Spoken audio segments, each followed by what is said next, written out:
Right now, the hippocampus, the part of your brain responsible for forming new memories, may be shrinking.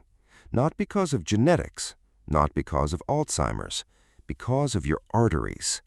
A study published in Frontiers in Aging Neuroscience followed 395 older adults and found that arterial stiffness and reduced cerebral blood flow were each independently associated with smaller hippocampal volume. That's not a theory, that's a measurement. That's a structure inside your brain getting less blood and responding by getting smaller. Your doctor probably hasn't measured your arterial stiffness. Most don't. I'm going to show you why that test, pulse wave velocity, may be the most important number for your brain health after 60. And I'm going to show you what you can do about it before the damage becomes permanent. There is a structure inside your brain called the hippocampus. It is roughly the size of a curved finger. It decides what you remember and what you forget. And right now, if you are over 60, there is a measurable chance that structure is getting smaller.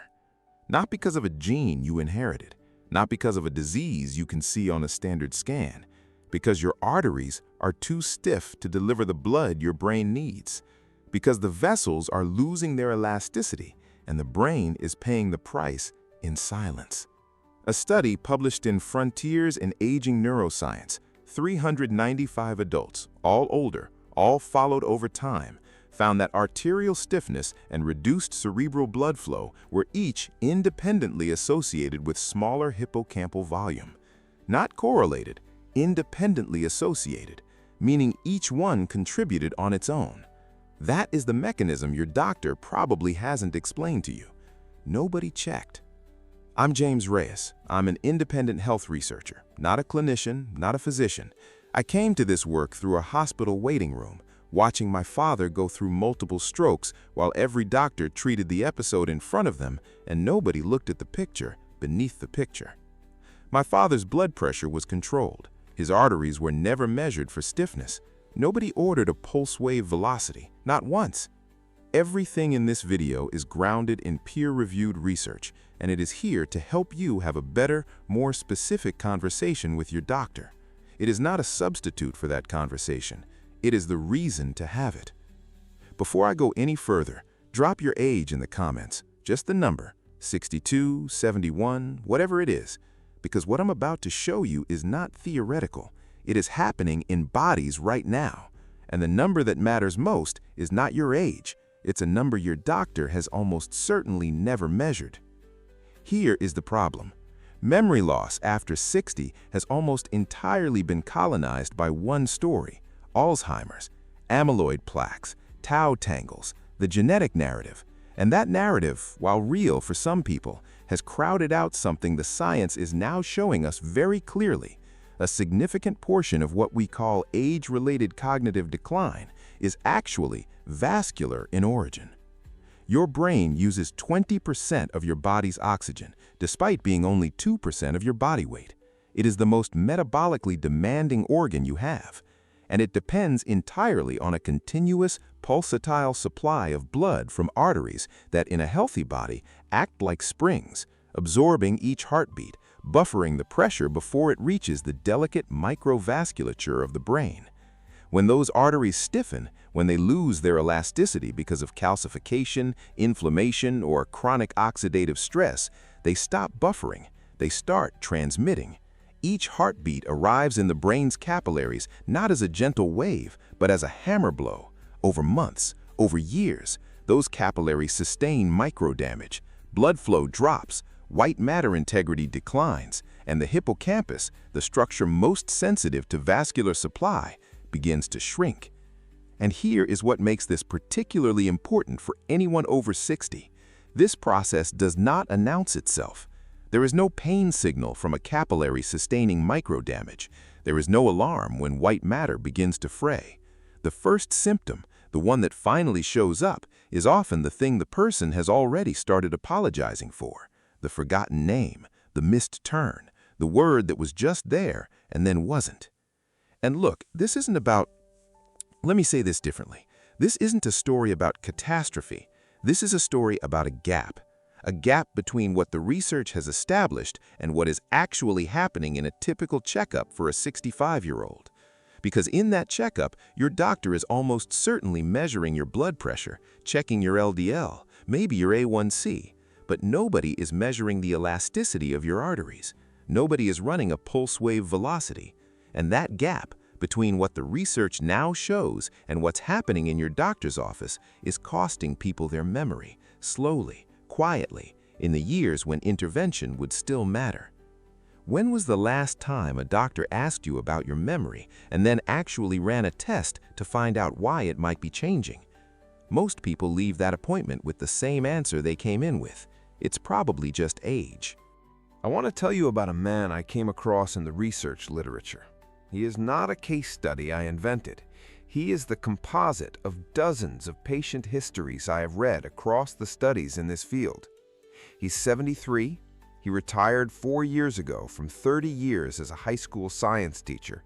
He can still name the periodic table elements in order, but he cannot reliably remember where he put his keys.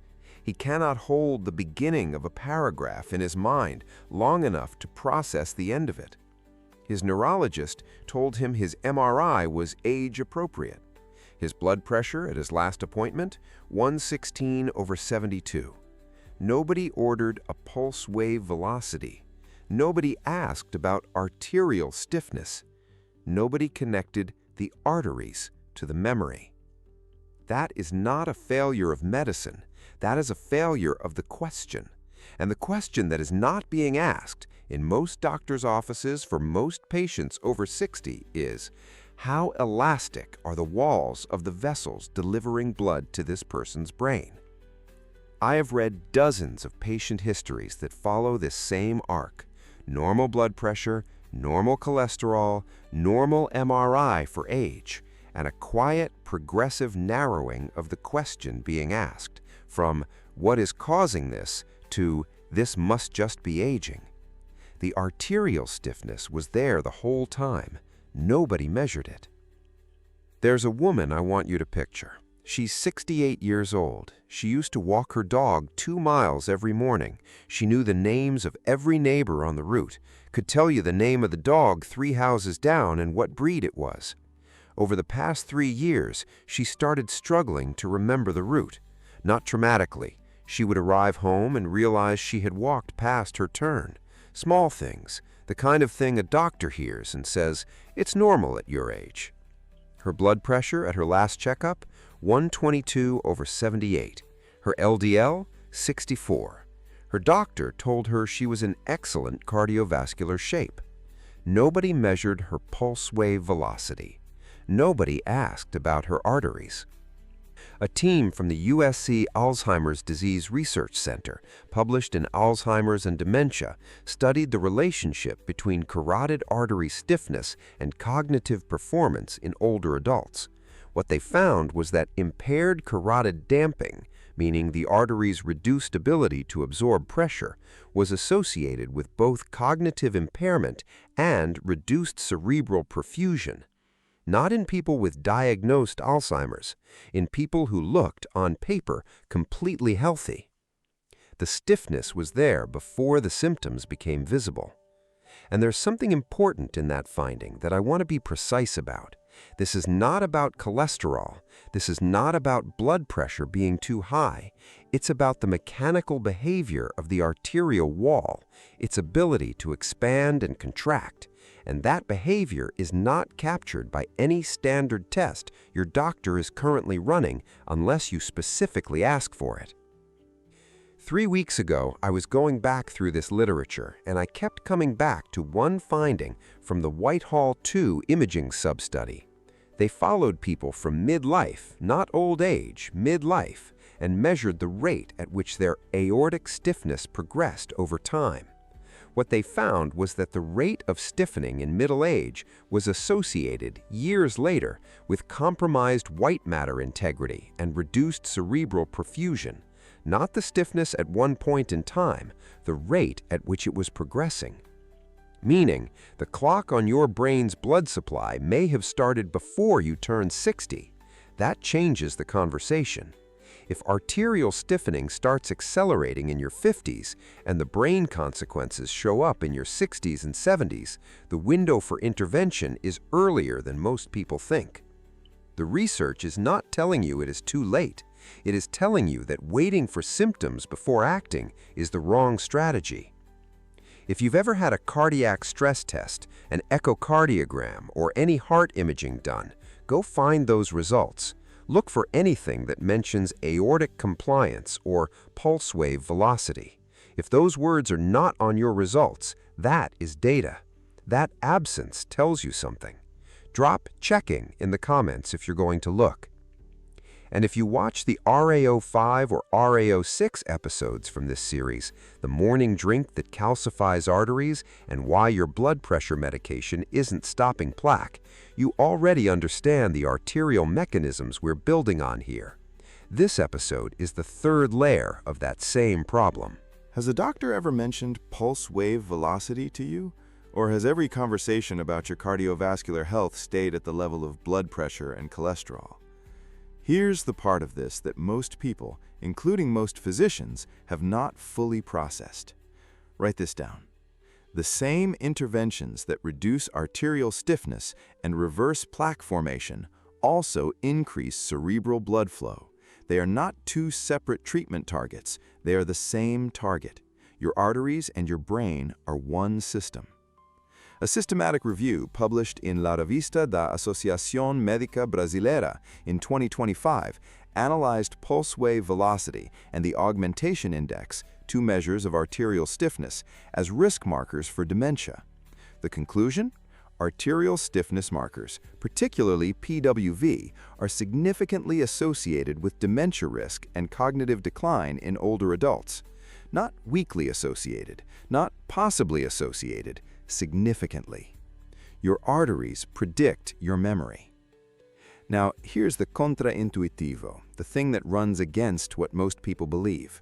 The dominant narrative about dementia says genetic destiny, APOE4, family history, the amyloid hypothesis. And those things are real, but the research is increasingly showing that vascular stiffness operates independently of those markers. You can have no family history of Alzheimer's, a clean genetic profile, and still develop cognitive decline because your arteries hardened in your 50s and your hippocampus has been receiving insufficient blood for a decade. And the flip side, and this is the part that actually this is the part that makes this worth talking about. If the mechanism is vascular, the intervention is vascular, and we have evidence that vascular interventions work. That is fundamentally different from trying to clear amyloid plaques, which has a clinical trial failure rate that would end any other field. Think of it this way. Your brain is downstream of your arteries the same way a garden is downstream of the pipe. If the pipe is rigid, if it can't regulate pressure, the garden gets either too much force or not enough flow. The solution is not to replant the garden. The solution is to fix the pipe. And here's what the research is now showing clearly. The interventions that fix the pipe, that restore elasticity to the arterial wall, also restore the garden. Not immediately, not dramatically, but measurably over time in ways that show up on follow-up PWV measurements. The arugula, the olive oil, the vitamin K2, MK7 that reduces arterial calcification, the protocol we've built across this series, those are not heart interventions, they are brain interventions. The same mechanism that keeps the plaque from building, that keeps the arterial wall elastic, that keeps the pulse wave velocity in the healthy range, that mechanism is also delivering blood to your hippocampus. The heart and the brain share the same pipe, and nobody told you. Drop a number in the comments, just your age. Here's what I want you to take from everything we have covered. This is not a story about inevitable decline. This is a story about a measurement that isn't being taken and a mechanism that isn't being treated, and both of those things are fixable. Action 1. Ask for the test that changes everything. At your next cardiology or general practitioner appointment, ask specifically, "I'd like to have my pulse wave velocity measured." Write those 4 words down. pulse, wave, velocity. In some practices, this is done as part of an enhanced cardiovascular assessment. In others, you may need a referral to a vascular medicine specialist. A calcium score, which we covered in RA06, complements this picture by showing what is already calcified. Together, pulse wave velocity and calcium score give you a real map of your arterial health, not just your blood pressure reading. If your doctor is unfamiliar with the test, ask for a referral to a cardiologist or vascular medicine specialist. The test itself is non-invasive, a cuff placed on the arm and the leg, measuring the speed at which a pulse wave travels between the 2 points. It takes minutes, and the number it produces tells you something your blood pressure never will. Action 2. Apply the arterial protocol, now understanding it is also a brain protocol. The evidence for dietary nitrates, particularly arupina and leafy greens high in nitrate, in reducing arterial stiffness is solid. Nitrates are converted to nitric oxide in the body, which signals the smooth muscle of the arterial wall to relax. That relaxation directly reduces pulse wave velocity. 2 to 3 cups of arugula per day is the evidence-based starting point. Extra virgin olive oil, 2 tablespoons per day, provides oleocanthal and oleic acid with independent effects on vascular inflammation. Vitamin K2 MK7 at 90 to 180 micrograms per day activates matrix GLA protein, which inhibits arterial calcification. These are not supplements you take hoping something happens. These are interventions with a documented mechanism, and that mechanism runs directly to your brain. And the third one, this is the one I want you to think about carefully, because it isn't a supplement, it isn't a test, it is a reframe. Action 3. Stop separating your heart health from your brain health. Every appointment you have about cardiovascular health is also an appointment about cognitive health. Every choice you make about arterial stiffness is also a choice about hippocampal volume. The pipe and the garden, they are one system. When you treat them as one system, the questions you ask are different, the tests you request are different, the urgency you feel is different. I want to add something here that doesn't appear in most research papers. Nitrates are converted to nitric oxide in the body, which signals the smooth muscle of the arterial wall to relax. That relaxation directly reduces pulse wave velocity. 2 to 3 cups of arugula per day is the evidence-based starting point. Extra virgin olive oil, 2 tablespoons per day, provides oleocanthal and oleic acid with independent effects on vascular inflammation. Vitamin K2 MK7 at 90 to 180 micrograms per day activates matrix GLA protein, which inhibits arterial calcification. These are not supplements you take hoping something happens. These are interventions with a documented mechanism, and that mechanism runs directly to your brain. And the third one, this is the one I want you to think about carefully, because it isn't a supplement, it isn't a test, it is a reframe. Action 3. Stop separating your heart health from your brain health. Every appointment you have about cardiovascular health is also an appointment about cognitive health. Every choice you make about arterial stiffness is also a choice about hippocampal volume. The pipe and the garden, they are one system.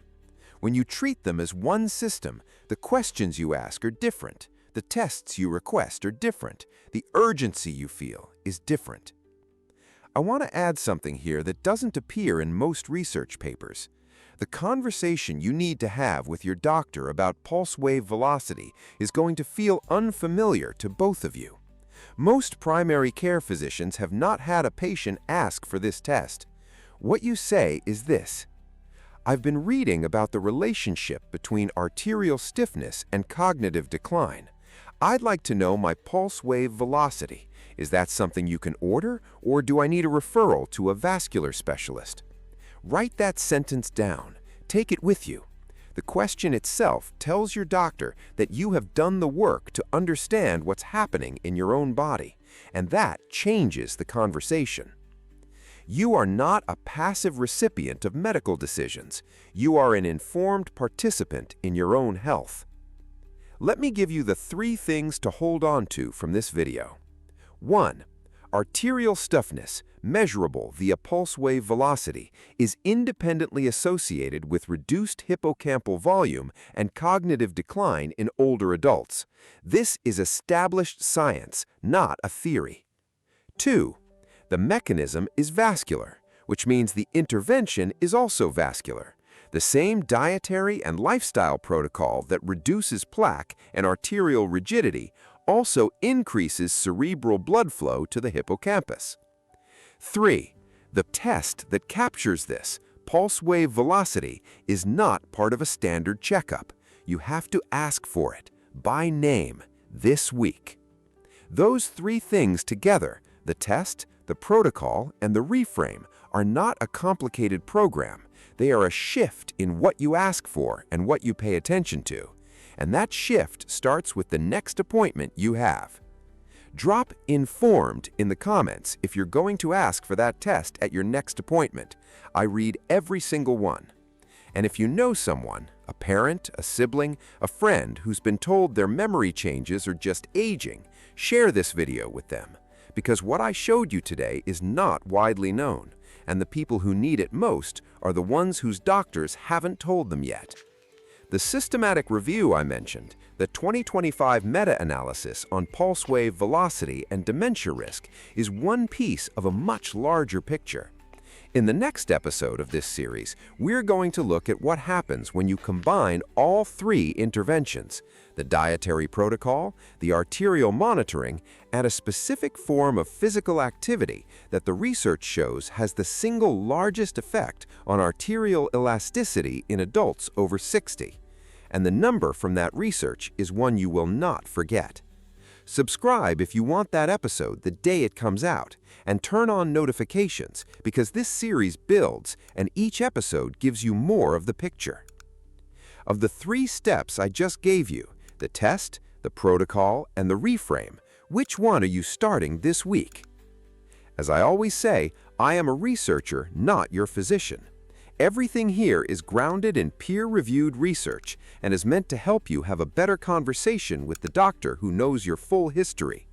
Don't change, stop, or add anything to your medical care without that conversation. The goal is not to replace your doctor. The goal is to walk into that office knowing exactly what to ask.